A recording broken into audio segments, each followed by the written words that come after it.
നവനവോന്മേഷശാലിനിയായ ഒരു പ്രജ്ഞയുടെയും പ്രതിഭയുടെയും പ്രതീകമായ യയാതിയിലൂടെയാണല്ലോ അങ്ങയുടെ ചിത്രശൈലിക്ക് തന്നെ ഒരു മാറ്റം വരുന്നത്. ആ മാറ്റത്തെ എങ്ങനെയാണ് വിലയിരുത്തുന്നത്? ഒരു വ്യത്യാസമുള്ളൂ.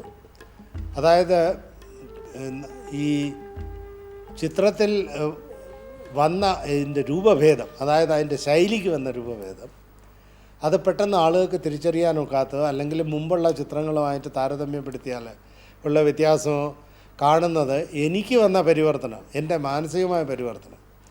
അതായത് ആദ്യ കാലഘട്ടത്തിലുള്ള ചിത്രങ്ങൾ യൂറോപ്യൻ ചിത്രകലാ ശൈലിയെ ആധാരമാക്കി വരച്ച ചിത്രങ്ങളായിരുന്നു, പ്രത്യേകിച്ചും ശരീരഘടന, അനോട്ടമി. അതിന് 2-3 കാരണങ്ങളുണ്ട്. ഒന്ന്, നമുക്ക് യൂറോപ്യൻ ചിത്രകലയുടെ അതിപ്രസരത്തിൻ്റെ ഫലമായിട്ടാണ് പിന്നെ ഇന്ത്യ ഒട്ടുക്ക് കലാസ്ഥാപനങ്ങളുണ്ടാകുന്നത്. അവർ പഠിപ്പിച്ചിരുന്ന ചിത്രകലാ രീതി യൂറോപ്യൻ ശൈലിയാണ്.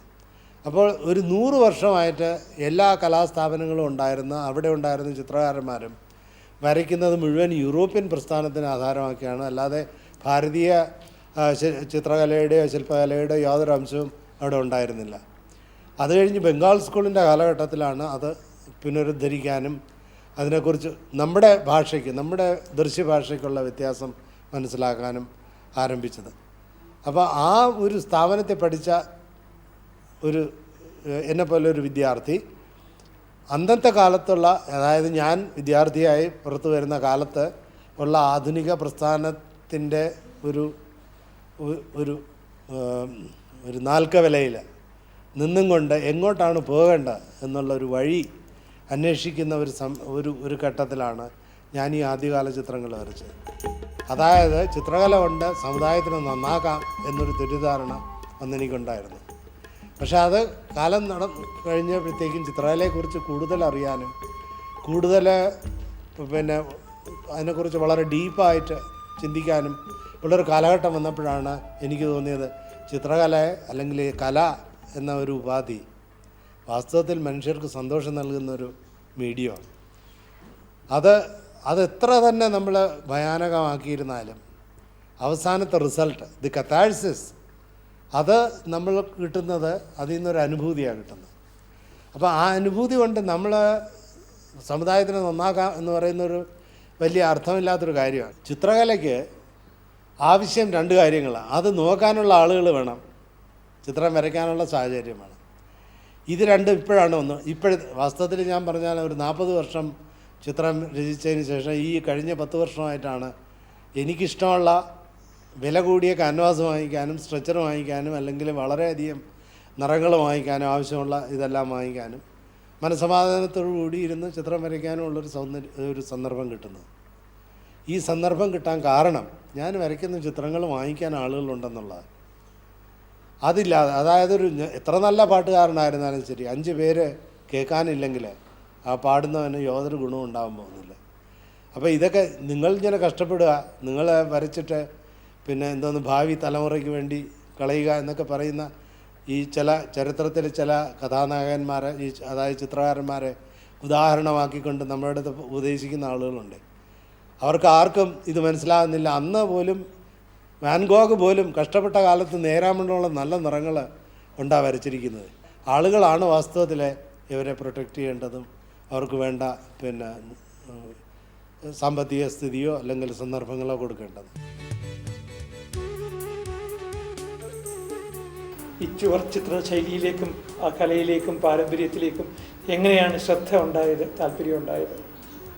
വാസ്തവത്തിൽ എൻ്റെ ഒരു PhD തീസിസായിട്ട് തുടങ്ങിയതാണെങ്കിലും ആ ചിത്രങ്ങൾ കാണുമ്പോൾ എനിക്ക് കിട്ടിയ ഒരു അനുഭൂതി അത് ഞാനിന്നും മറക്കുന്നില്ല. ഞാൻ ആദ്യമായിട്ട് അതിനെക്കുറിച്ച് എഴുതിയിട്ടുണ്ട്, മറ്റേ ആറ്റിങ്ങൽ കൃഷ്ണൻകോവിലിൽ ഉണ്ടായിരുന്ന ചിത്രങ്ങൾ. അത് കഴിഞ്ഞ് കുമാരസംഭവം ലൈൻ ഡ്രോയിങ് മട്ടാഞ്ചേരിയിൽ കണ്ടത്. ഇതൊക്കെ അന്നത്തെ കാലത്ത് പോലും, അന്ന് ഞാൻ റിസർച്ചിനെ കുറിച്ച് ആലോചിച്ചിട്ടില്ല, പക്ഷേ അന്ന് പോലും എനിക്കത് വളരെ ഒരു നമ്മുടെ നാട്ടിൽ ഇങ്ങനെ ഒരു സംസ്കാരം ഉണ്ടായിരുന്നു. നമ്മുടെ നാട്ടിലെ രവിവർമ്മ അല്ലാതെ വേറെ ഒരു ചിത്രകാരനെക്കുറിച്ചോ ഒരു ചിത്രകലാ ശൈലിയെക്കുറിച്ചോ സംസാരിച്ച് ഞാൻ കേട്ടിട്ടില്ല എൻ്റെ കാലഘട്ടത്തിൽ. മ്യൂറൽ ചിത്രങ്ങളെക്കുറിച്ച് 1-2 KP പത്മനാഭൻ തമ്പിയെ പോലെയുള്ള ആളുകളോ വാസുദേവ് പൊതുവാളോ ലേഖനം എഴുതിയിട്ടുണ്ടെങ്കിലും അതിൻ്റെ ഗുണം എന്താണ്, അത് മനസ്സിലാക്കാൻ ഉള്ള ഒരു ത്രാണി ഉണ്ടായത് എനിക്ക് ശാന്തിയാനത്തിൽ പോയതുകൊണ്ടാണ്. ശാന്തിയാനത്തിലെ എൻ്റെ ഗുരുക്കന്മാരായിരുന്ന നന്ദലാൽ ബോസ്, രാം കിങ്കറോ, വിനോദ് ബിഹാരി മുഖർജിയോ ഒക്കെ ചെയ്തതുപോലെ അവരും എല്ലാം അജന്തയോ അല്ലെങ്കിൽ പഴയ ട്രഡീഷനോ എല്ലാം അത് പഠിച്ചിട്ട് അതിനെ ആധുനിക ചിത്രകലയുടെ ഒരു അംഗമായിട്ട് അക്സെപ്റ്റ് ചെയ്ത് അത് അവരുടെ ശൈലിയിലേക്ക് കംപ്ലീറ്റ് ആയിട്ട് വരുത്തുകയാണ് ചെയ്തത്, അല്ലാതെ ഒരു കോപ്പിയല്ല. അപ്പോൾ ഓരോ ശൈലിയും കോപ്പി ചെയ്യുകയാണെങ്കിൽ അതൊരു ചിത്രകലയ്ക്ക് ഒരു ഗുണമുണ്ടാകുന്നൊരു ഏർപ്പാടായിട്ട് ഞാൻ കരുതുന്നില്ല. എന്ന് വെച്ചാൽ ഞാനിപ്പോൾ കേരളത്തിലെ ചുവർച്ചിത്രത്തിൻ്റെ രീതി അതേപാടി പകർത്തുകയാണെങ്കിൽ അതൊരു ആധുനിക ചിത്രകാരൻ്റെ ഒരു ശൈലിയായിട്ട് ഞാൻ കണക്കാക്കുന്നില്ല. കാരണം ഇപ്പോൾ CV രാമൻപിള്ളയെ പോലെ ആരെങ്കിലും മലയാളം ഇന്ന് എഴുതിയിരുന്നാൽ അത് മലയാളം ആരും വായിക്കാറില്ല, അത് ഇന്ന് വായിക്കില്ല. അതിന് കാരണം ആ ഭാഷ ഒരു കാലഘട്ടത്തിൻ്റെ പ്രതിനിധിത്വമാണ്. അതുപോലെയാണ് കേരളത്തിലെ ചുവർച്ചിത്രങ്ങൾ. അതൊരു കാലഘട്ടത്തിൻ്റെ ഒരു പ്രതിനിധിയായിട്ട്, ആ ദൃശ്യകലയുടെ പ്രതിനിധിയായിട്ട് കേരളത്തിലെ ചുവർച്ചിത്രങ്ങളെ കാണാൻ കഴിയും. പക്ഷേ അന്നത്തെ ചിത്രകാരന്മാരും ഒരു കോമ്പോസിഷനെക്കുറിച്ചോ വരയെക്കുറിച്ചോ അല്ലെങ്കിൽ നിറങ്ങളെക്കുറിച്ചോ ആലോചിച്ചിട്ടുള്ള ആ ഭാഗം നമുക്ക് എപ്പോഴും എടുക്കാൻ ഉപയോഗിക്കാനും. അതായത് പിക്കാസോയ്ക്ക് ഭാരതീയ ചിത്രകാരന്മാരെ ഇൻഫ്ലുവൻസ് ചെയ്യാമെങ്കിൽ, പോൾ ക്ലീക്ക് ഇൻഫ്ലുവൻസ് ചെയ്യാമെങ്കിൽ, എന്തുകൊണ്ട് കേരളത്തിലെ മ്യൂറൽ ചിത്രങ്ങളോ അല്ലെങ്കിൽ അജന്തയിലെ ചിത്രങ്ങളോ ആധുനിക ചിത്രകാരനെ എന്തുകൊണ്ട് ഇൻഫ്ലുവൻസ് ചെയ്തുകൂടാ? കാരണം നമുക്കതിൻ്റെ സ്ട്രക്ചർ മനസ്സിലാക്കിയിരുന്നാൽ നമ്മുടെ ചിത്രത്തിനുള്ള സ്ട്രക്ചറും ഈ വർണ്ണ വൈവിധ്യവും എല്ലാം വരുത്താൻ ഉള്ളൊരു കഴിവ് ഉണ്ടായെന്ന് വരും. അതുകൊണ്ട് ഒരിക്കലും ഒരു ട്രഡീഷനും, ലോകത്തിലുള്ള എല്ലാ ട്രഡീഷനും ഒരു ചിത്രകാരന് ഉപയോഗമുള്ളതാണ്.